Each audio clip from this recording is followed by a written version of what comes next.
ବିନିମୟ କବିତାଟିକୁ ଲେଖିଛନ୍ତି ବ୍ରଜନାଥ ରଥ।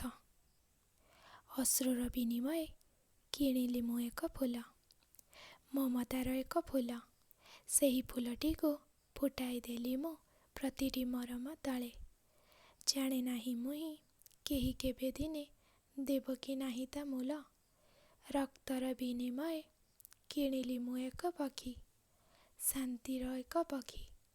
ସେହି ପକ୍ଷୀଟିକୁ ଉଡ଼ାଇ ଦେଲି ମୁଁ ବିଶ୍ୱର ମହାକାଶେ। ଜାଣେ ନାହିଁ ସେ କି ନୂତନ ଆଶାର ବରଷା ଆଣିବ ଡାକି। ସ୍ୱପ୍ନର ବିନିମୟେ ତୋଳିଲି ମୁଁ ଏକ ତାରା, ଆକାଶର ଏକ ତାରା। ସେହି ତାରକାକୁ ଜଳାଇ ଦେଲି ମୁଁ ମାଟି ପ୍ରଦୀପରେ ମୋର। ଜାଣେ ନାହିଁ ସେ କି ପ୍ରତିଟି ମରମେ ଢାଳିବ ଆଲୋକ ଧାରା। ହୃଦୟର ବିନିମୟେ ଆଣିଲି ମୁଁ ଏକ ନାରୀ, ଅପରୂପା ଏକ ନାରୀ। ସେହି ନାରୀଟିରେ ଅର୍ଘ୍ୟ ଦେଲି ମୁଁ ଜୀବନର ସବୁ କିଛି। ଜାଣେ ନାହିଁ ସେ କି ଅନ୍ତର ମୋର ବୁଝିଅଛି ଭଲ କରି।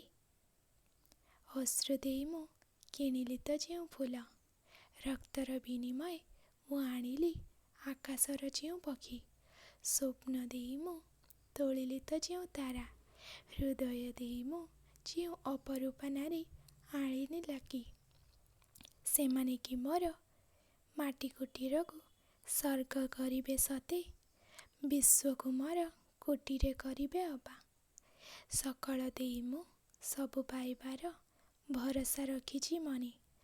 ଆଶା ଆଲୋକରେ ପହଁରି ପହଁରି ଜୀବନ ଗୀତରେ ସିଂହରି ସିଂହରି କାଟୁଅଛି ରାତ୍ରି ଦିବା।